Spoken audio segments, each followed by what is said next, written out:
de los presentes, por ejemplo, si es que, ahora sí se está grabando, de los presentes, ¿cuántos han escuchado impacto social de la ciencia? Quiero ver la sala arder. Y pueden utilizar el chat. ¿Cuántos de ustedes tienen evidencia de que alguien ha encontrado un impacto social de ciencia en alguna universidad, no sé, latinoamericana quizás? Hay una tendencia, que lo que dije antes de que empiece la grabación, que todo tiene que ser medido. Todo tiene que ser medido. Yo estoy de acuerdo. Para poder evaluarme a mí como investigador, yo tengo que dar productos. ¿Qué productos? Eso depende de mi empleador. Por ejemplo, en Perú yo soy docente investigador. Concitec me reconoce como docente investigador y, sin embargo, Concitec pone las reglas. El gobierno me dice qué es lo que va a tomar en cuenta, ¿no? El gobierno tiene una política, el gobierno pues se ha asesorado con personas capaces y con capacidades y conocimiento sobre el tema, y gracias a eso cambia sus reglas, ¿no? O las modifica o las instaura, vamos a decir. En mi caso, Perú, Concitec me pide que publique en revistas indizadas. A mí me parece que es una muy buena decisión por parte de Concitec, porque solamente toma en cuenta Scopus, Web of Science y Cielo. Perfecto, digo yo. Ya no me preocupo o sea, ya no voy a tener que estar publicando en revistas que no tienen calidad acreditada. Ojo, voy a decir eso, porque yo no soy el que digo que una revista sea buena o mala, y tampoco porque yo publique en esa revista va a ser que la revista sea buena o mala. La revista tiene que tener una evaluación, como todos nosotros tenemos una evaluación de acuerdo a algo, ¿no? Y en este caso, la revista tiene que estar evaluada de acuerdo a impacto o cualquier otro indicador. Internacionalmente, pues, las revistas se evalúan en estas bases de datos de referencia, que son Scopus y WOS, ¿no? WOS ahora pertenece a Clarivate, antes pertenecía a Thomson Reuters, y Scopus siempre ha pertenecido a Elsevier. A lo que voy cuando decía que quiero ver la sala arder es, ¿cuántos de ustedes tienen pruebas o si han escuchado que existe el impacto económico, el impacto social de la ciencia? Ahí me han puesto que es lo que hay que lograr. Correcto, a mí me parece que sí. Todo lo que se investiga debe tener un propósito verificable, ¿no? Las ciencias básicas también tienen un propósito, ¿no? Instaurar las bases para un futuro de algo, ¿no? El descubrimiento del bosón de Higgs, de la partícula de Dios, ¿qué es lo que están buscando? A pesar de ser investigación básica, de física, ¿qué es lo que están buscando? El origen del universo. Básico. Si alguien está haciendo un trabajo sobre levantamiento de datos, encuestas, quiere ver una realidad para cambiarla en un futuro. Toda investigación es importante, no hay que desmerecer ninguna. Sin embargo, lamentablemente, algunos cuando no se ven en la fotografía, quiere decir cuando no publican en revistas indizadas, quieren patear el tablero y empiezan a inventar algún tipo de indicador que no necesariamente va a lograr algún tipo de salida o de, ¿cómo lo puedo decir? No va a lograr fama, voy a decirlo, ¿ya? Y entonces existen esta necesidad de medir, que yo vuelvo a repetir, sí es necesaria, pero que hay que tener en cuenta algo. Si yo quiero medir, tengo que tener los indicadores. Lo bueno es que en bibliometría sí existen indicadores bibliométricos. Y, por ejemplo, en indicadores alternativos como los almétricos también existen ciertos indicadores para poder medir y darle un peso a la dona que seguramente ustedes conocen, ¿no? Sí, ninguno de los 137 de la sala me ha contestado con respecto al impacto social de la ciencia, lo cual me da mucha alegría, porque yo esperaría que el impacto social sea más hacia lo económico, ¿no? El impacto socioeconómico, incluso algunos me hablaban de impacto político, y en vez de hablar de, pues no sé, eh, cuántos de nuestras investigaciones están en políticas públicas o algo parecido, lo que me contestaron es, lo que pasa es que nuestros egresados son asesores de políticos. Y yo digo, eso no es impacto, eso es influencia. Y hasta cierto punto, felizmente en el Perú es ilegal, lobbies, ¿no? Podríamos ser así, podríamos conceptualizarlo así. Dicho esto, de paso van pensando también algunas preguntas. Vamos a conceptualizar un poco o vamos a hacer un poquito de historia sobre bibliometría.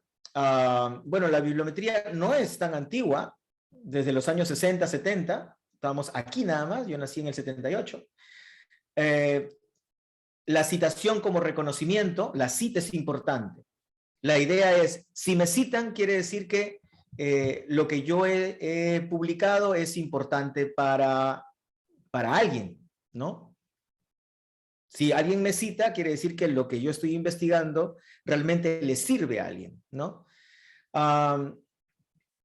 Luego nacieron estos índices de citas en ese tiempo, EASI, que ya nadie debería decir EASI, ahora es Science Citation Index, The Web of Science, Social Science Citation Index y Arts and Humanities Citation Index.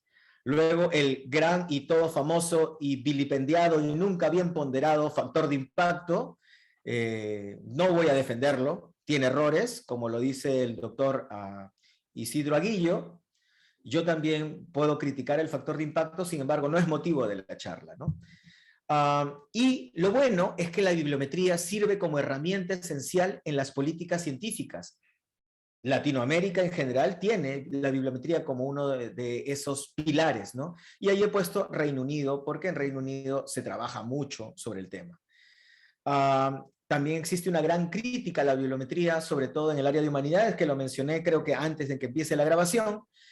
Y en la última década han habido nuevas bases de datos. Antes todo lo tenía Web of Science como dominio y ahora existen competidores mejores o iguales, voy a decir, no voy a decir peores, mejores o iguales o que se asemejan entre sí. No voy a decir quién es mejor que otro, porque me parece que no estamos para hablar comercialmente de las bases. Pero, sin embargo, estas nuevas alternativas, por ejemplo, Scopus y Dimensions, están siendo muy utilizadas. El gobierno peruano, vuelvo a repetir, estoy hablando de experiencia personal, toma Scopus y Web of Science en la misma categoría.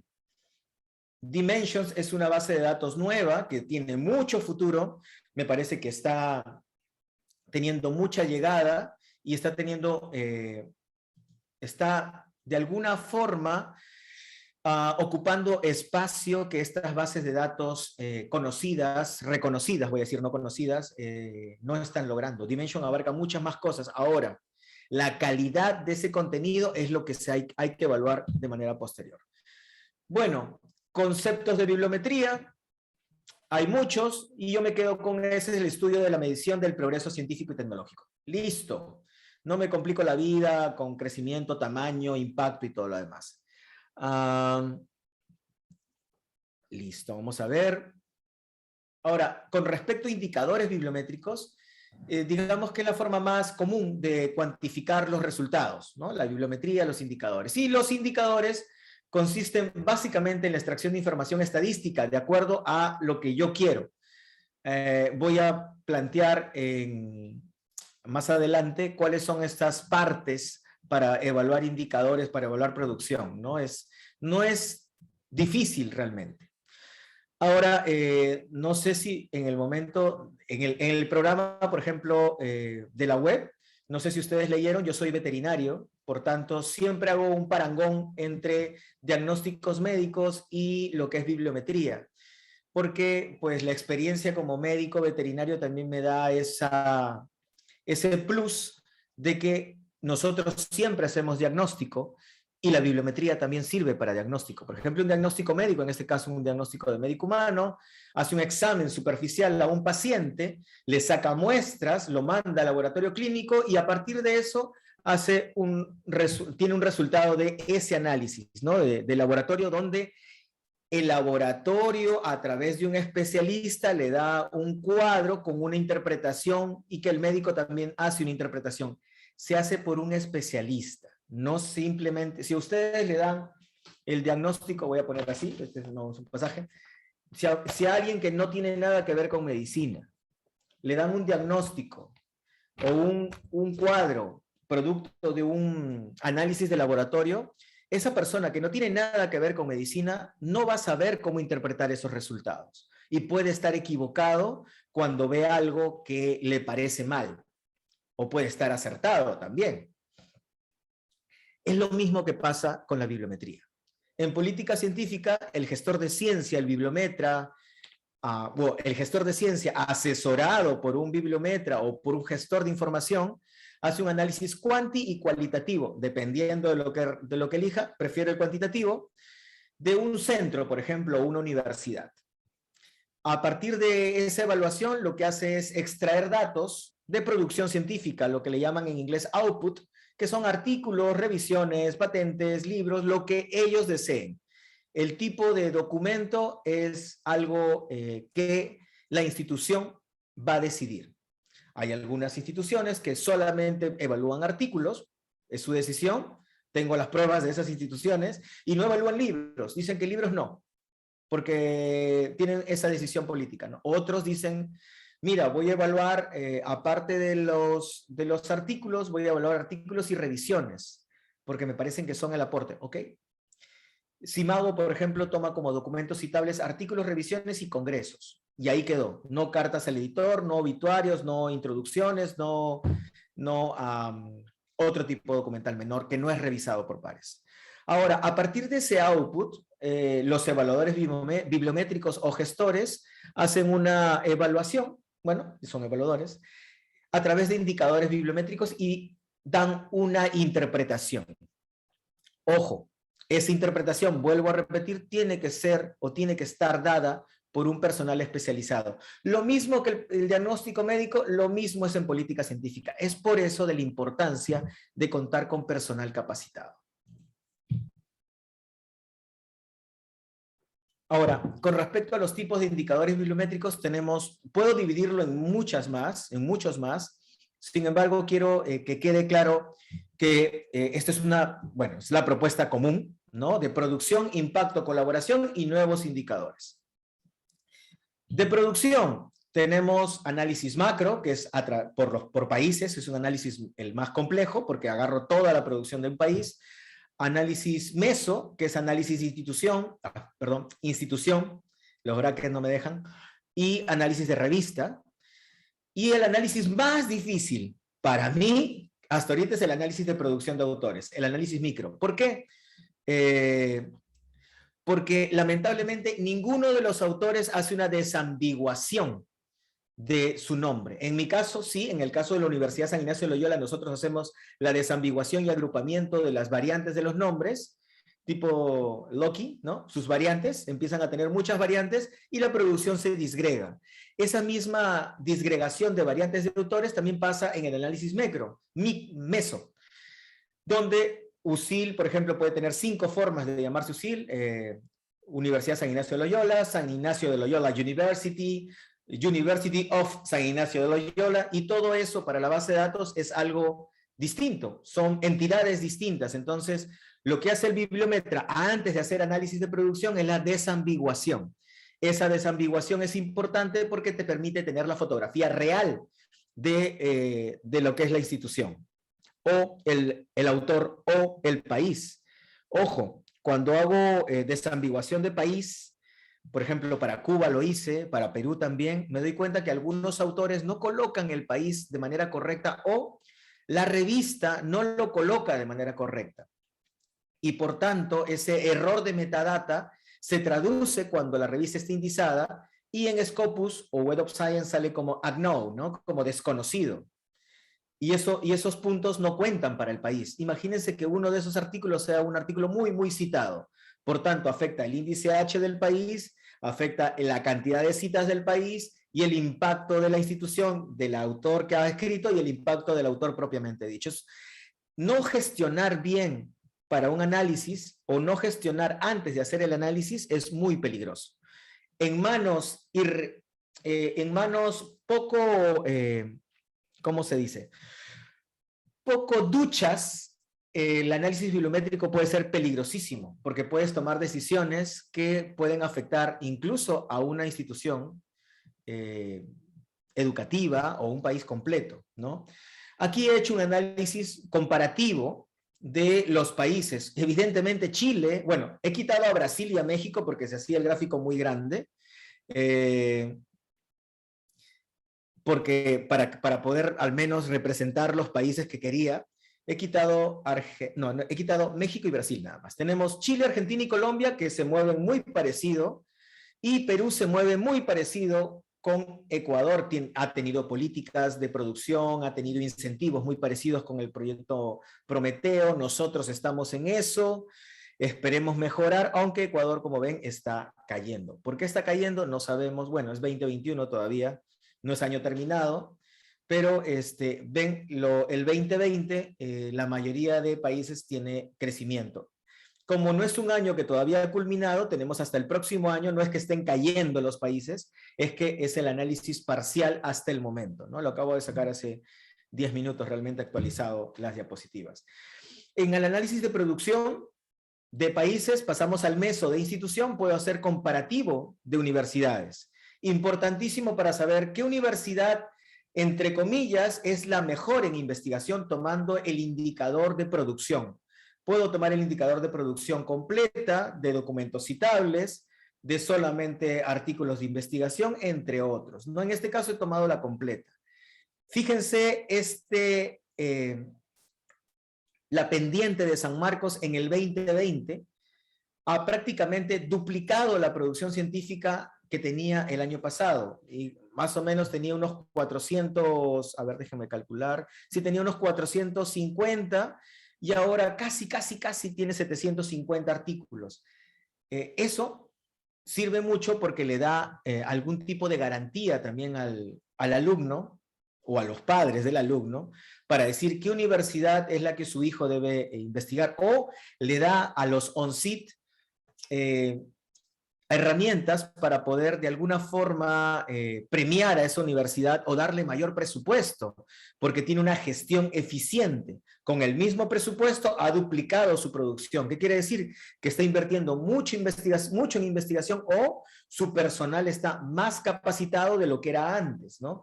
Fíjense, Cayetano Heredia siempre estuvo liderando con Católica, una universidad privada, y la Cayetano Heredia también, universidad privada, son dos universidades privadas, y San Marcos, una universidad pública, destacó en el 2019, se disparó. ¿Qué quiere decir? Que la pandemia en realidad no ha sido una cosa negativa para las universidades, no para todas, para las que estaban preparadas, como todo. A uno se le ofrece la oportunidad y la oportunidad la toma quien está preparado, ¿no? Eso es importante. Quiero repetir esa parte. Cuando a uno le dan una oportunidad, si no está preparado para esa oportunidad, por ejemplo, San Marcos sufrió este tema de la pandemia, como todas las universidades, pero si ustedes comparan a San Marcos con las otras, en vez de San Marcos caer, tomó el tema de la pandemia para poder hacer más sólidas sus políticas de incentivos y producción, y de esa forma incrementó su producción científica. A lo que quiero dejar el mensaje es, cuando uno tiene un problema, en realidad debe verlo como una oportunidad para crecer, y eso se ve con este análisis de producción. Por ejemplo, una forma de ver el tema de producción científica es también a través de Scopus. No sé si ustedes lo han hecho. Uno puede generar jerarquías y de esa forma analizar cada sección de la universidad, los institutos de investigación, así no tenga un CRIS. Bueno, San Marcos sí lo tiene, USIL también lo tiene, de Pure, de Elsevier, pero por ejemplo, así no lo tengas, tú en Scopus puedes organizar tus institutos, tus centros de investigación, incluso grupos si quisieras, y de alguna forma hacer análisis bibliométricos puntuales de cada uno de ellos, ¿no? eso también sirve para tomar decisiones. ¿Qué pasa con un instituto que no produce nada desde hace 3 años? El pretexto es, lo que pasa que un artículo se debe publicar cada 4 o 5 años. Y yo, si a mí me dijeran eso, me botan de la universidad primero. O sea, tengo que producir algo. Algo de calidad, evidentemente, ¿no? Para eso existe la colaboración científica, para eso existe el tema de que uno es profesional y sabe dónde y cuándo y cómo publicar, ¿no? Ay, se me fue. Luego, en el análisis de producción, en este caso, lo que se hizo fue agrupar por tipos de instituciones, universidades privadas, universidades públicas, gobierno, hospitales y otros. Como ven, en el Perú, las universidades privadas lideran la producción científica. ¿Por qué? Entre otras cosas, mayor inversión, mayor contrato de investigadores, administración más eficiente. Definitivamente la universidad pública tiene una administración un poco compleja. No digo ineficiente, creo que no debería ser. Un poco más compleja la universidad pública que la privada. La búsqueda de fondos externos también es más agresiva en la universidad privada que pública, entre otras cosas, ¿no? Tratando de interpretar esto. Ojo, ¿por qué sé esto? Porque ya tenemos inteligencia local, ¿no? Y es por eso que les digo que en indicadores bibliométricos tiene que interpretarse por un especialista. No puede ser por cualquiera, ¿no? A ver, vamos a ver. Luego, si quiero hacer un análisis de impacto, yo también podría hacer un análisis de impacto de instituciones. Hace un momento vimos la producción científica, nada más, el gráfico clásico de crecimiento de producción. Ahora, el impacto, ¿para qué me sirve? Saber en qué lugar están publicando y con qué calidad. Evidentemente, las revistas de Cuartil 1 son las mejores, con toda la crítica que tiene también publicar en Cuartil 1. Pero entre una Cuartil 1 y una Cuartil 4, de hecho, sí hay diferencias, ¿no? Incluso con tiempos, una Cuartil 1 te publica un artículo cada año o cada 18 meses, como me ocurrió a mí, y una Cuartil 4 te puede publicar un artículo cada 6 u 8 meses, dependiendo, ¿no? No solamente se debe evaluar a la institución por producción, se debe evaluar por impacto, por cantidad de artículos publicados en las mejores revistas, incluso el índice H, que tiene que ver con una especie de ponderamiento entre producción y citas, ¿no? Como ven, ahí no solamente he tomado las universidades por producción, sino por la cantidad de artículos que están publicando en Cuartil 1. Por ejemplo, Católica y Cayetano están publicando mucho más en Cuartil 1 que San Marcos. Sin embargo, San Marcos ahorita tiene más cantidad. Ahora, habrá que ver si San Marcos solamente ha publicado cantidad y por eso destaca, o de repente está publicando de manera equitativa Cuartil 1, Cuartil 2, Cuartil 3 y Cuartil 4, o incrementado el tema del Cuartil 4. Héctor García mandó un artículo de MDPI, que MDPI ya saben que está criticada por ser una posible editorial con sospecha, lo voy a decir así por si hay un problema legal, con comportamientos no ortodoxos. O sea, que publicaran 200 y ahora publican 2000, ¿no? Ese es el comportamiento extraño. Ahora, el análisis más difícil que les digo, el más difícil, he agarrado a autores aleatorios, no me acuerdo ni de qué institución son. El análisis de autores es difícil, ¿por qué? Como lo que dije hace un momento, si el autor no desambigua su nombre, los indicadores no sirven para nada. Porque pueden tener, por ejemplo, Josmel Pacheco, y en otra ficha soy Josmel Mendoza, por mi segundo apellido, y en otra ficha soy Josmel Mendoza Pacheco, o en otra ficha soy Pacheco, Mendoza J. Para la base de datos soy personas distintas, y lo que hay que hacer es desambiguar, agrupar. Una vez que, los sonidos de la pandemia, ¿se escucha el ruido? Una vez que se desambigua el autor, ya uno puede sacar los indicadores. Publicación en Cuartil 1, Cuartil 2, Cuartil 3, Cuartil 4, como ven. Índice H, importante. Índice H5, que es mucho mejor que el índice H porque evalúa los últimos 5 años, de manera de que un investigador de amplia trayectoria no esté solamente siendo evaluado por su amplia trayectoria, sino que sea evaluado con las mismas condiciones que un investigador joven. ¿Qué quiere decir? Si un investigador de amplia trayectoria no ha trabajado en los últimos 5 años, su índice H va a ser más chiquito que un investigador Nobel o joven que sí ha trabajado utilizando, que sí ha trabajado estos últimos 5 años y ha de alguna forma preocupado por este tema de producción. A ver. Voy a tomar una foto para el recuerdo. Listo. Y aparte, fíjense, no solamente es índice H. Ahorita voy con lo de investigadores Nobel, porque eso sí es importantísimo. Índice H, cantidad de citas. Cantidad de citas excluyendo las autocitas, porque hay gente muy, muy, muy egocentrista.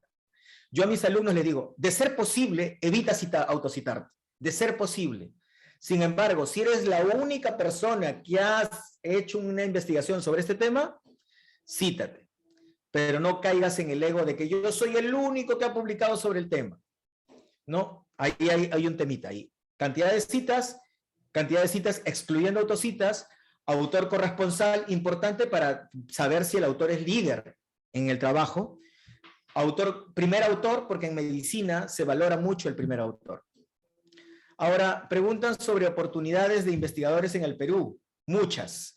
El nuevo reglamento de Concitec ahora valora incluso a los bachilleres, o sea, un egresado, si ha producido investigación, publicaciones, quiere decir, no informes. Los informes no son investigación, son inicios. Entonces, hay muchas oportunidades porque cuando alguien es reconocido como investigador, se le paga el 50% del sueldo. Si a usted, por ejemplo, le están pagando, no sé, a ver, voy a hacer un cálculo. Déjenme un segundito.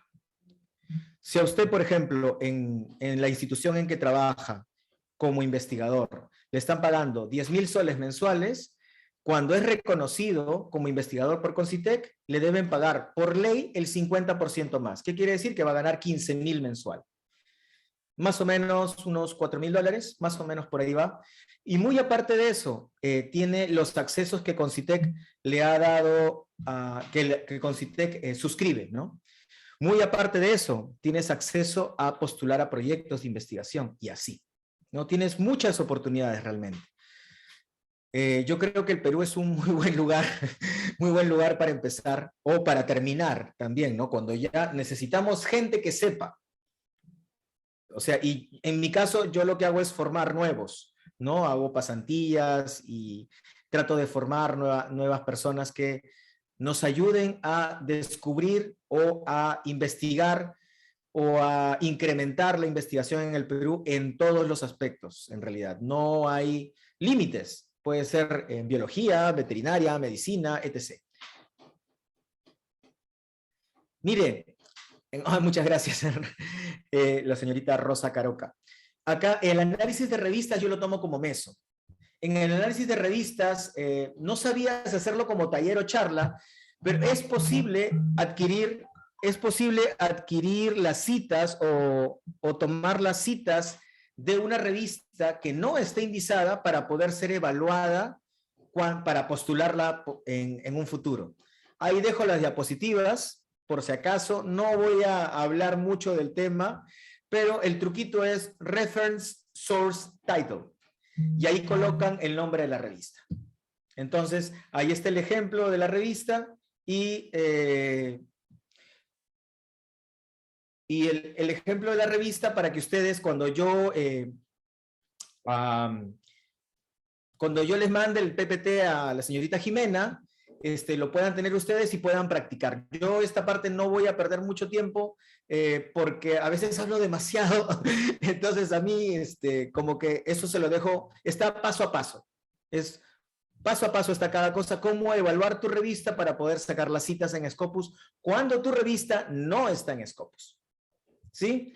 Yo comparto todo realmente, la mayoría de mis diapositivas están en academia.edu y ahora voy a hablar más de métricas alternativas. ¿Sí? Ya hablé de bibliometría y quiero concentrarme un poquito más en métricas alternativas, que me parece un tema bastante apasionante, muy buena la opción de buscar complementos al análisis bibliométrico clásico. Yo no me cierro a la opción de métricas complementarias, le voy a decir así, no alternativas por el Metrics, ¿no? Sino complementarias. Si ya tengo el análisis cuantitativo, ahora quiero ver el análisis, como dice Yusnelkis Milanés, que ahorita está en la Universidad Pablo Lavide, son métricas que ven el impacto mediático, lo dijo en su tesis de doctorado.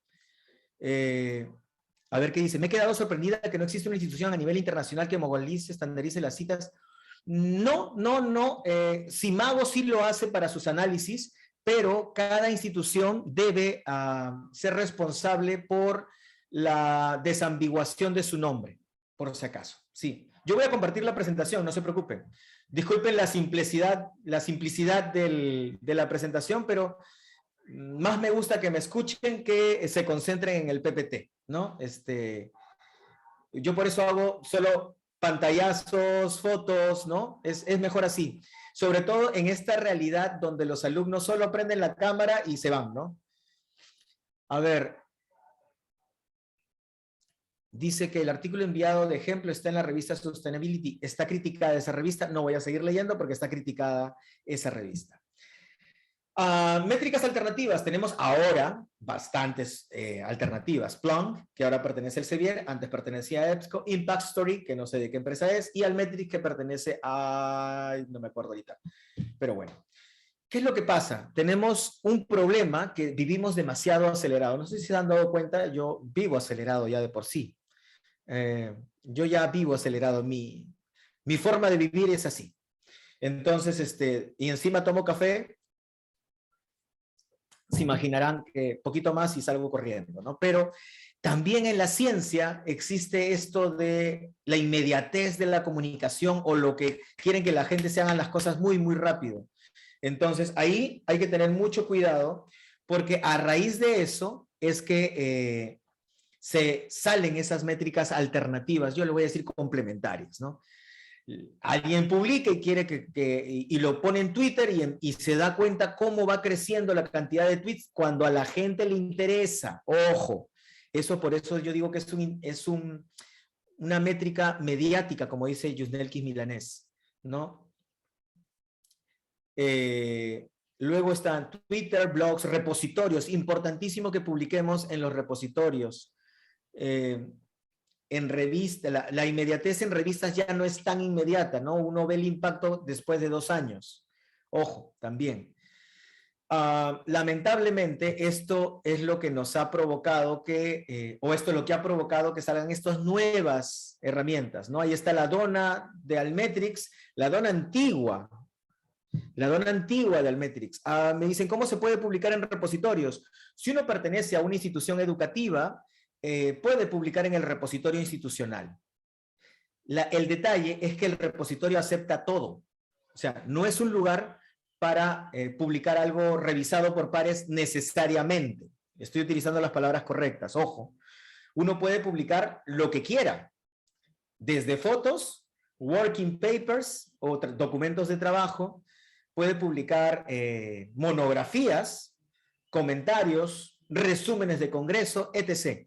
Un repositorio acepta todo. A diferencia, bases de datos también, muchas gracias Isabel, bases de datos, datasets, ¿no? Todo, realmente. A diferencia de las revistas, que solamente publicas cosas revisadas por pares. En la mayoría de los casos, voy a decir así, porque hay revistas que no están revisadas por pares, que son las de divulgación. Como mencioné, aquí está Almetrics y esta métrica, esta dona es el ejemplo de cómo era antes Almetrics, ¿no?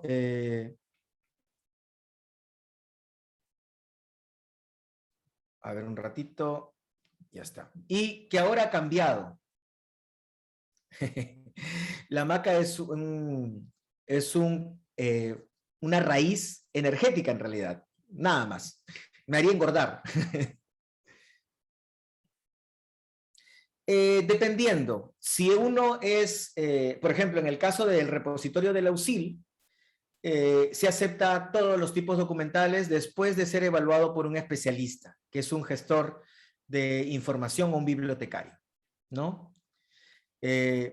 La universidad tiene sus propias políticas, sí, como dice el señor Carlos, pero dependiendo de esas políticas yo puedo publicar o no publicar. Incluso existe autoarchivo, ¿no?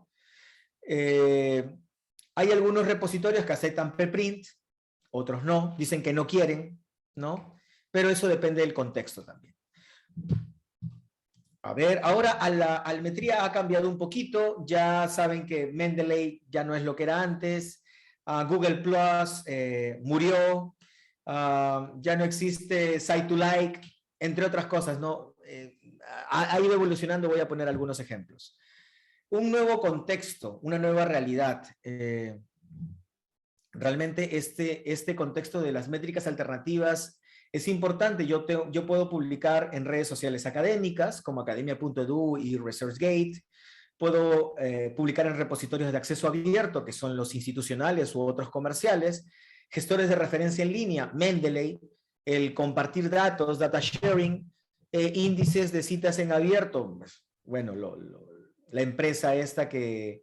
Bueno, ahora todas las bases de datos están colocando sus citas en abierto para que puedan ser usadas por los investigadores, porque las citas no debería de alguna forma impedir que los investigadores utilicen esa data, ¿no? Ahora, un poquito de historia del Metrics, le voy a haberlo puesto primero. Jason Pring hace 11 años puso este Twitter que ¿cómo se llama? Lo actualicé ayer porque tenía estas diapositivas, las voy actualizando cada vez que me la piden. Entonces trato de actualizar siempre. Antes tenía solamente como 40 retweets, no, con 40 me gustas, ahora tiene 62, donde él dice que le gusta el término métricas alternativas, pero fallan en la diversidad, que él más le gusta el término Altmetrics, ¿no? Y así. Rosa dice, ¿qué hay con respecto a los análisis de Machine Learning, Data Science respecto al antiguo de métricas? Todavía no son perfectos. Todavía no son perfectos. Dimensions lo usa. Dimension usa Machine Learning para poder sacar sus indicadores. Hace incluso la desambiguación con Machine Learning, pero todavía se necesita el humano. Todavía somos útiles. Hasta él, dentro de una hora quizás eso cambie, no sé, ya no se sabe, con este tema de avances de ciencia, ¿no? A ver, 3 alternativas para métricas alternativas. Plan Analytics de PlanX, Impact Story y Altmetric.com. Se pueden suscribir a Impact Story, por ejemplo, y creo que van a poder tener su ficha de investigador. En Altmetrics pueden hacer análisis de todo tipo. Lo bueno es que en Altmetría se ve uso, hay peer review, opinión de expertos, actividad académica, los comentarios y actividad social como Twitter, Facebook u otras redes sociales, ¿no? En congresos es muy común, acá me falló, no sé por qué, en congresos es muy común usar los hashtags, ¿no? Estos hashtags donde uno puede hacer seguimiento del congreso. Nature desde hace bastante tiempo está muy interesado en estas métricas alternativas y ha sacado especiales en el 2014, el 16, el 18, el 19 y últimamente otros más, donde le toma mucha importancia a estos indicadores alternativos o indicadores sociales o algo así, lo pone, no me acuerdo ahorita ya. Existen muchas alternativas, miren, impacto socioeconómico, en eso sí creo. Están las métricas alternativas en la parte de abajo. OneFinder ya murió, acá por ejemplo tengo que corregir esto. OneFinder ya murió, bueno ya lo borro después. Estas cosas, y Mendeley no sé si seguirá siendo parte de la fuente, pero no solo existe la métrica normal, la métrica común, ¿no? No está solamente los indicadores bibliométricos de impacto normalizado, colaboración científica, no, ahora existe estos indicadores complementarios que me dicen hasta dónde está llegando mi investigación. Altmetrics tiene 192 millones,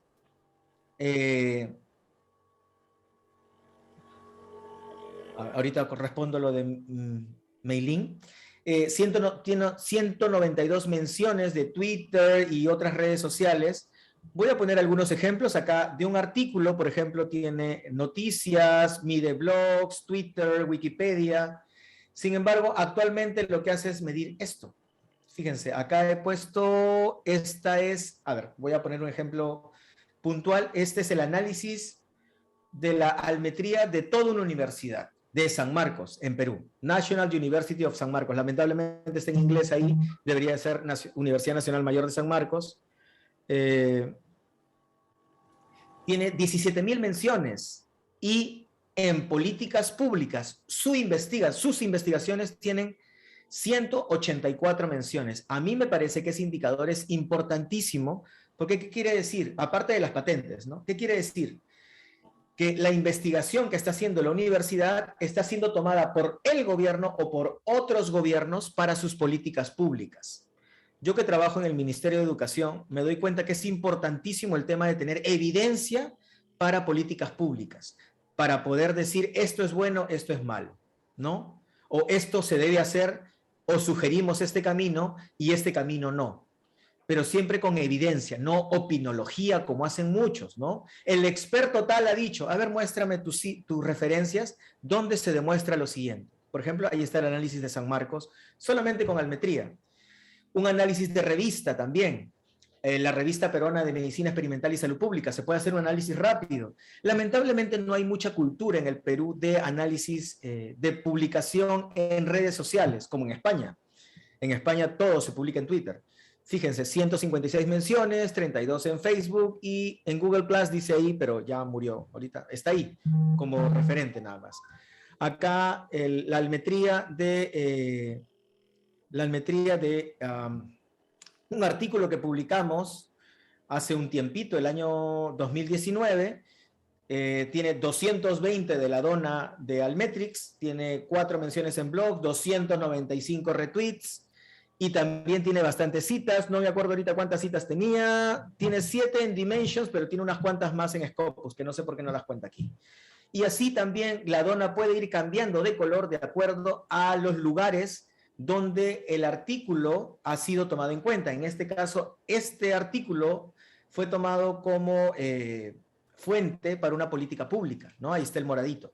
A mí me emociona ver el morado en mis artículos porque digo, por fin he logrado algo, ¿no? No solamente las citas puede ser por fama, por contactos, porque la temática en ese momento era necesaria.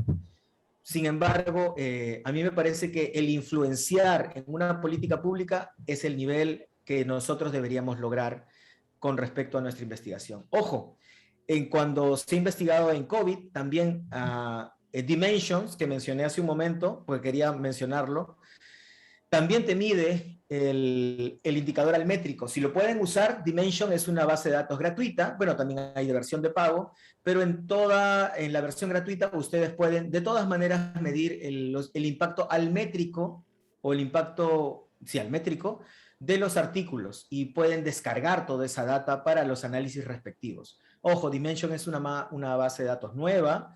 Yo pienso que deberíamos de alguna forma empezar a usarla. Yo la uso bastante, pero sigo haciendo mis análisis todavía con Scopus y Web of Science, ¿no? Listo, muchísimas gracias. Espero haya sido de utilidad. A veces corro un poquito. No sé, ustedes me dicen, Jimena, si tenemos preguntas, porque he ido respondiendo uno a una las preguntas también. Gracias, Josmel. Muchísimas gracias. Creo que sería interesante ahora en los 10 minutos que nos quedan abrir un poco el debate, porque creo que en la sala muchos tendrán preguntas, también preguntas sobre cuestiones relacionadas con métricas que se están proponiendo desde la región, distintas iniciativas. Entonces creo que sería ahora un momento interesante para comentar, para preguntar, para debatir. Como somos muchísimos en la sala, les pediría si pudiesen ir a donde está a levantar la mano en reacciones. Abajo en la barra tienen la posibilidad de levantar la mano, más que nada para no abrir todos a la vez el micrófono. Entonces, si podemos hacer eso, yo ya sé quién quiere participar, levanta la mano, o pueden ir dejando, como antes también, los comentarios en el chat. Por ejemplo, Helmut dice: ¿cómo saber si una revista tiene malas prácticas? O los beneficios económicos de las métricas, ¿quién los recibe? Si querés, Josmel, contestar alguna de esas preguntas, yo mientras tanto voy mirando si alguien ha levantado la mano en el chat.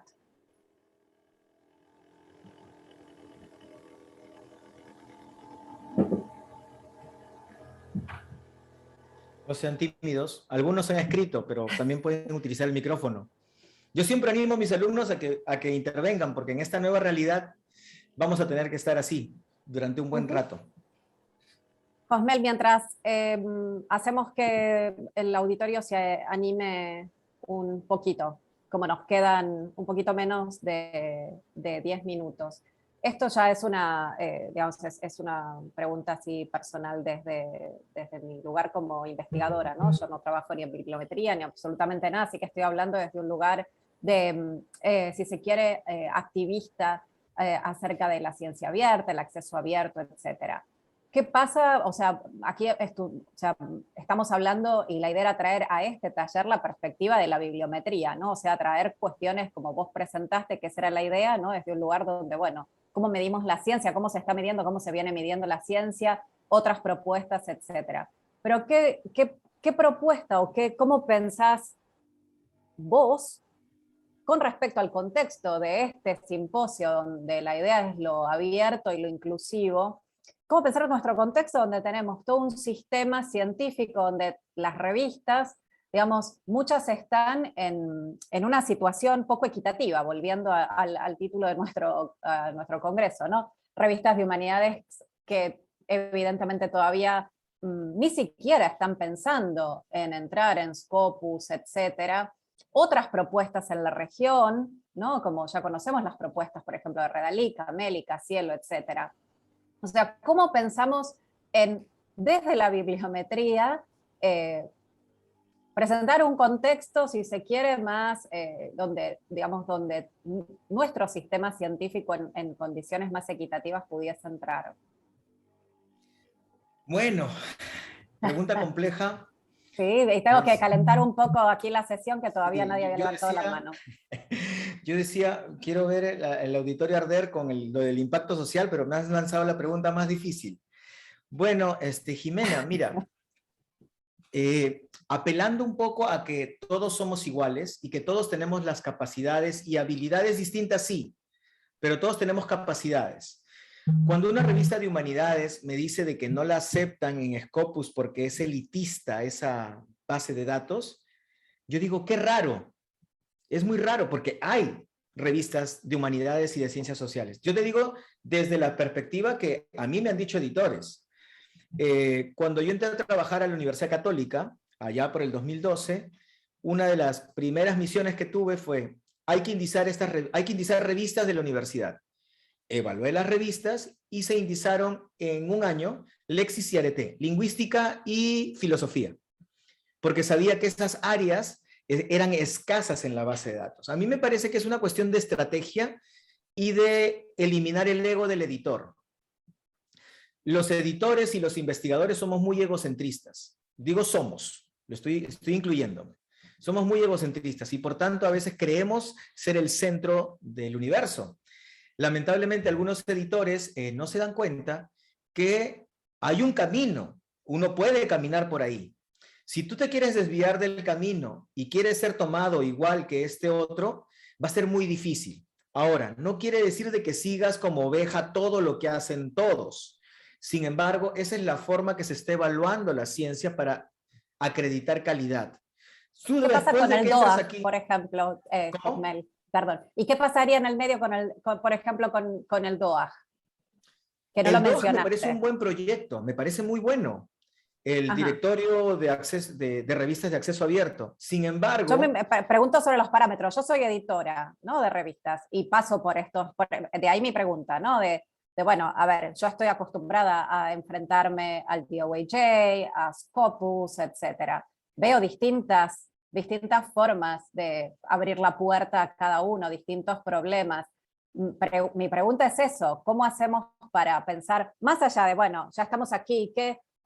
La visibilidad, el impacto, la calidad, bueno, aquí nos podemos poner a discutir un montón, pero ¿cómo hacemos en lo previo?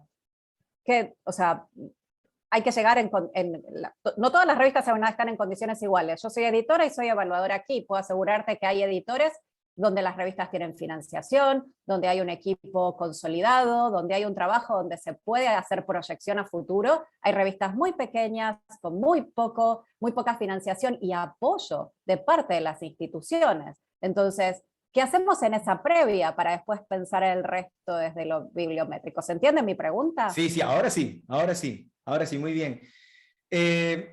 hay un trabajo que hay que hacer. Lo voy a decir también con un ejemplo también personal. La revista de investigaciones veterinarias de Perú, yo inicié la universidad en el 98. El editor, el doctor Felipe San Martín, me mostró la revista y la revista se llamaba RIP. Yo le dije, suena como muerte, ¿no? Rest in Peace. Hay que cambiarla. Se hizo el cambio de nombre y se empezó a trabajar en la mejora de la revista. Estamos hablando del 99. Se trabajó hasta el 2010 en la mejora en ese momento. ¿Por qué?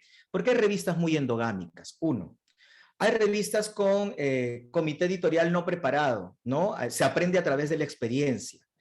Mis recomendaciones serían que, y justo estoy en un curso que tengo que dictar a las 5 sobre indización de revistas. Recomendaciones son buena suerte. Tratar de buscar ayuda de tus colegas editores que tienen ya éxito y tratar de conversar cuáles son esas lecciones aprendidas para que tú vayas creciendo poco a poco. Y dentro del tema de alternativas, sería que tu revista tenga presencia en redes sociales para que de alguna forma tu revista sea conocida o tomada en cuenta por la comunidad académica, internacional, no solo local, ¿no? Pero me parece que lo principal es tratar de ganar calidad poco a poco con tu revista. ¿Cómo ganas calidad? Entrando a DOAJ, teniendo tu OJS, ¿no? Que es de acceso abierto, teniendo personal capacitado, preparado, o como quieran llamarle en realidad.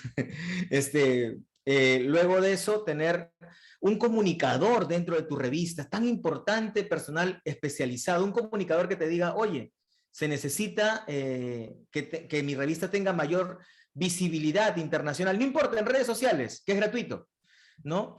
Y poco a poco la revista va a ir creciendo. A mí me parece que en unos 2 años, corrigiendo cosas, una revista puede lograr casi el mismo nivel que las revistas más grandes. Lo he visto, por ejemplo, en la revista de nutrición de España, ¿no? Una revista muy nuevecita con un editor muy joven y que ahora ya está en Web of Science. A mí me da mucho gusto cuando las revistas, después de, ¿qué año estamos? 21, ¿no? 5 años, la revista ya va al siguiente nivel ya, ¿no? Entonces, sí es posible, pero se necesita mucho trabajo, eso sí, mucho trabajo, ¿no? Ir escalón por escalón.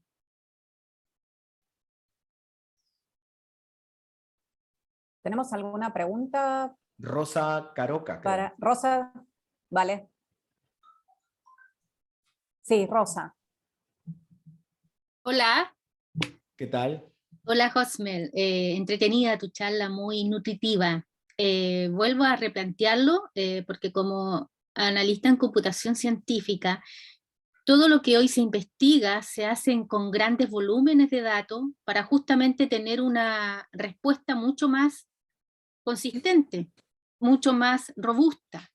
Entonces, vuelvo a preguntar, el Machine Learning con Data Science, Data Mining, con la predicción de datos y con abarcar más datos que ir a lo puntual o a lo específico, ¿cómo se trabaja eso hoy en día con la investigación más detallista, más particular respecto al volumen de datos? Ah, ya, es distinto a lo que había entendido en la lectura, en el chat. Pues ahorita el uso de grandes datos, tengo entendido de que es lo que se está usando, ¿no? Porque ya no es tanto ver solo 10 cositas y hacer redundancia, sino estoy viendo 10 millones de cosas para ver tendencias. Exacto. Y algo que los humanos no pueden hacer, no podemos hacer todavía, porque no podemos leer tanto en tan poco tiempo, ¿no? Y no podemos procesar tanto en tan poco todavía, ¿no? Hasta que nos inserten un chip y nuestro cerebro sea híbrido, ¿no?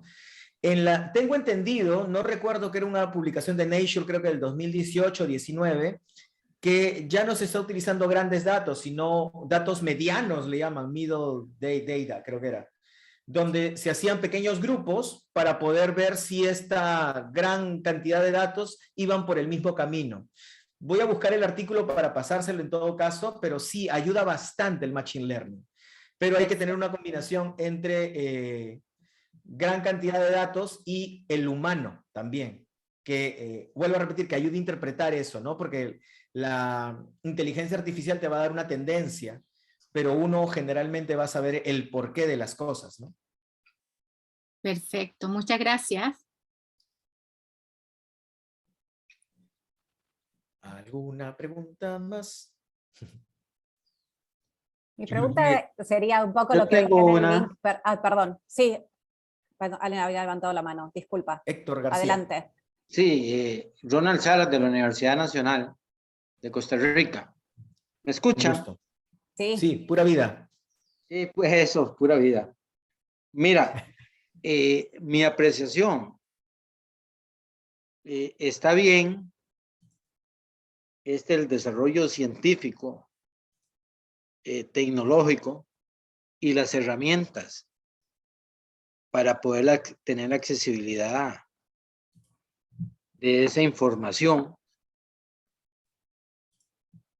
pero uno le preocupa dos cosas, te lo planteo. Una es la que tenemos en el mundo científico, el mundo tecnológico, desde la generación del conocimiento como ciencia. Pero nosotros tenemos aparte otro gran mundo que hay veces la academia le cuesta comunicarse con estas revistas y eso, y es el mundo de la sociedad. Y si lo querés ver desde la CEPAL o el ILPES o las otras instituciones, es como estas formas las podemos acercar para que haya una mayor gobernanza. Y esa mayor gobernanza yo la veo en la disponibilidad de información y estos medios para poder conectar esos saberes con esa gente que está ahí afuera, que hay veces no tienen la posibilidad para tener información para poder participar en la construcción de esa política pública.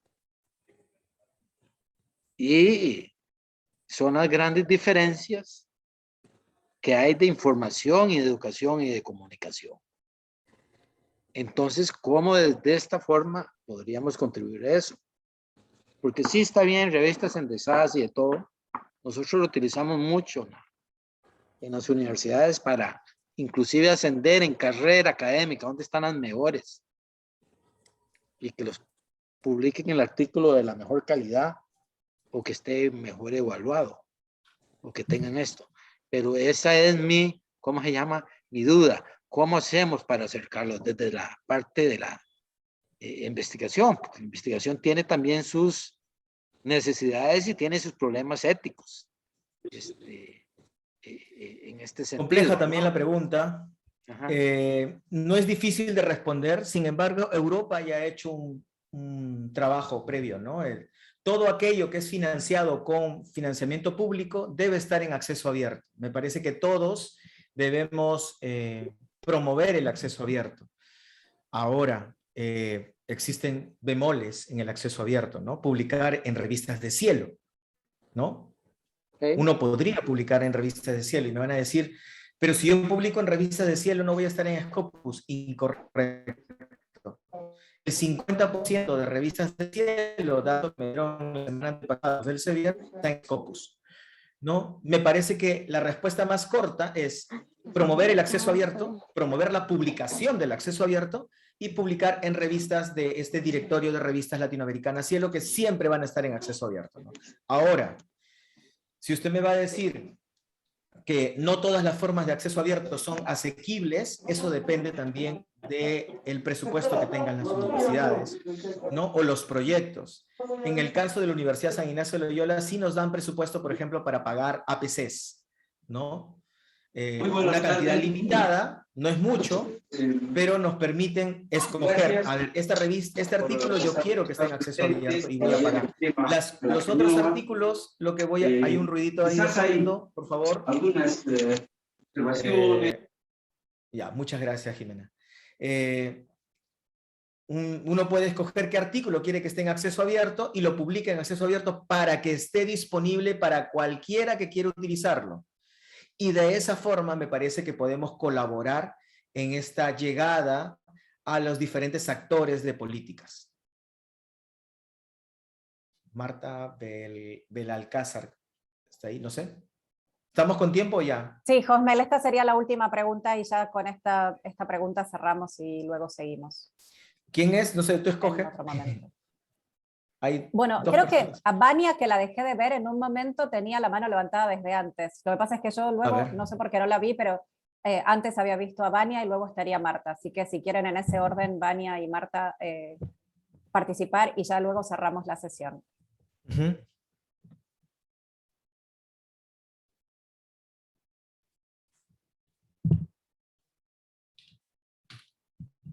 Bueno, si Vania no está, Marta, no sé si quieres abrir el micrófono. Digo, porque a más tardar, Hola. en menos de 5 minutos deberemos cerrar esta sesión. Hola, hola. Sí, ¿Me Vania escucha? ahora abrieron el micrófono a la vez. Bien, bueno, entonces vamos primero con la pregunta de Vania y luego con la de Marta, por favor. Ya, muchísimas gracias por el espacio y la información. Mi pregunta va en relación justamente, como decía la compañera, con respecto al tema de los datos abiertos, la inclusión y la necesidad de la información para poder avanzar tanto con el tema de políticas públicas como con otros temas de interés general, tanto de la sociedad civil como de los diferentes sectores. ¿Cómo podemos asegurar, por ejemplo, también he realizado algunos artículos científicos y considerando las políticas del país, cierta información se ve sesgada y no se puede dar a conocer en su totalidad por sensibilidades nacionales, por decirlo así. Entonces, en este sentido, ¿cómo podemos nosotros hablar de inclusión en ese punto, de dar a conocer la información, de transparentar la información necesaria para una población vulnerable y poder aplicar de esa manera los datos, las políticas públicas basadas en la evidencia? Gracias. Bien, me parece que la respuesta corta sería promover la vía verde. Si es que yo tengo datasets o tengo set de datos o bases de datos que tengo producto de un financiamiento público, yo debería publicarlo libremente para que puedan reutilizarse. Me parece que la vía verde, que es la de repositorios, es la vía que debería utilizarse y que los gobiernos deberían tomar en cuenta para poder tomar decisiones. Hay muchos datos que son procesados incluso, por ejemplo, en el caso de medicina, datos de hospitales, por ejemplo, el tema de COVID es importantísimo, que se han liberado muchos datos y la gente ha reutilizado esos datos para poder sacar mapas de calor, incidencias, prevalencias. El tema del COVID ha sido un gran ejemplo para este tema de gobierno abierto o gobierno con datos abiertos, ¿no? Es una política que aquí en el Perú al menos sí existe, la ley de gobierno de datos públicos, porque no recuerdo ahorita, y es importante promover eso. Siempre hay forma de que uno colabore, ¿no? Desde su universidad o quizás en el repositorio del país, ¿no? En el repositorio nacional, que ya sabemos que existen repositorios en cada uno de los países, ¿no? Listo. Gracias. Marta, ¿quisieras hacer tú la pregunta? Así ya luego cerramos esta sesión. ¿Quién? Marta había levantado la mano, luego de Marta, Vania sí. la tenía. Ujú. algo para decir. Vale, sí. Gracias. Me parece que lo importante es decir, los repositorios nacionales, pero que no tengo conocimiento aquí en Colombia cómo es, pero me parece también importante, recordemos que hay comunidades vulnerables, por ejemplo, los indígenas y los afrodescendientes. Entonces, ahí hay mucho material que nosotros estamos recopilando en las comunidades. Pronto no tenemos la formación suficiente para hacer posible la presentación de esos materiales, pero que son cosas muy importantes. Entonces, yo pediría era que nos hicieran una pequeña formación o unas indicaciones a ver cómo podemos mejorar esos artículos que tenemos referentes a las comunidades indígenas o afrodescendientes o campesinas, que son las que básicamente con las que trabajamos. Solamente es eso. Muchas gracias, Jimena. Tengo entendido que Colombia sí está dentro del proyecto La Referencia. No recuerdo, él tiene el nombre de una persona. A ver, déjeme ver. Red Colombiana de Información Científica, RedCol. A ver, y bueno, me está diciendo de que cómo podrían hacer que mejoren esos artículos. Eso no entendí Sí, bien.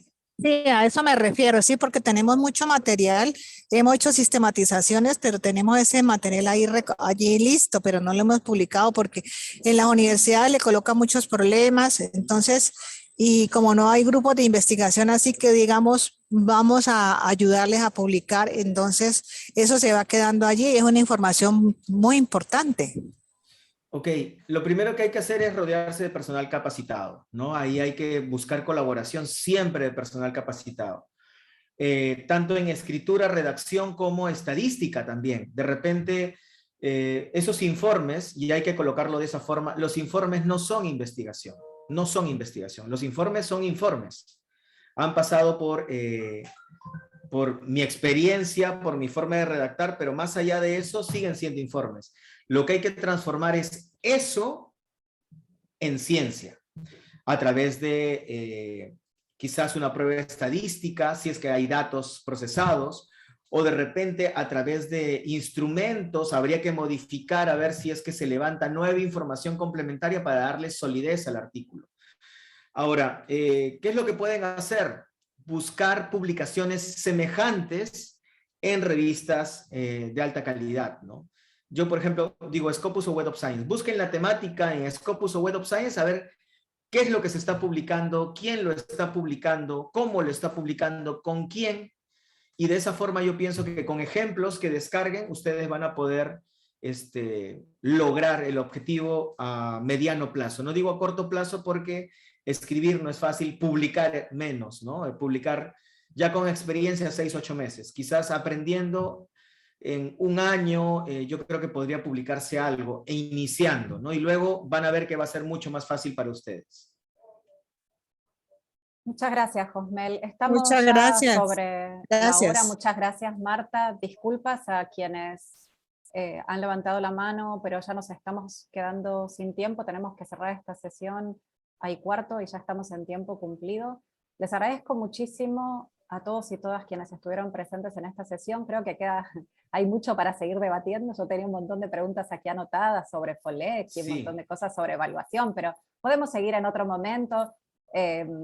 Podemos seguir en otro momento en este mismo simposio, intercambiando luego a través de la mailing list preguntas. Vamos a hacer una mailing list donde estaremos todos, así que podemos seguir esta conversación, además de por redes sociales.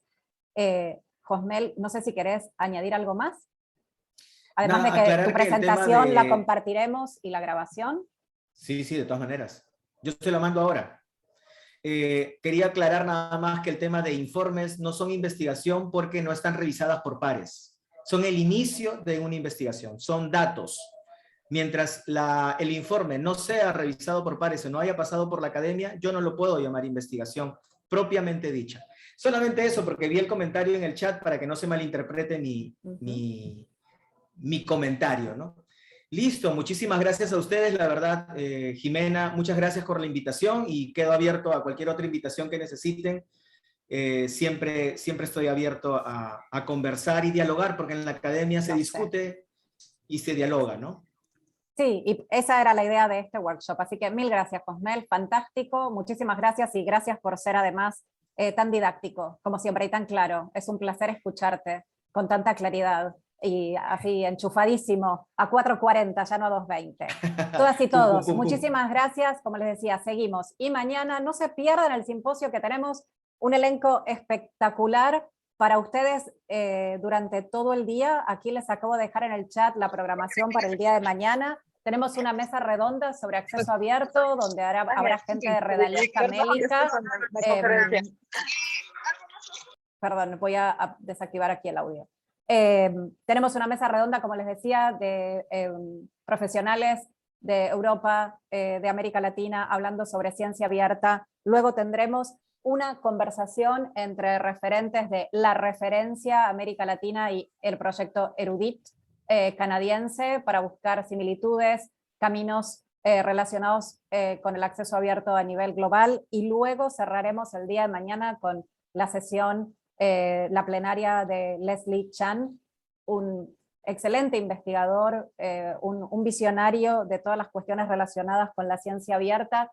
Todas las sesiones tendrán interpretación simultánea, así que los y las invitamos a que sigan con nosotros el día de mañana y revisen el programa, y cualquier duda nos escriban. Muchísimas gracias por estar aquí y hasta mañana. Los y las esperamos.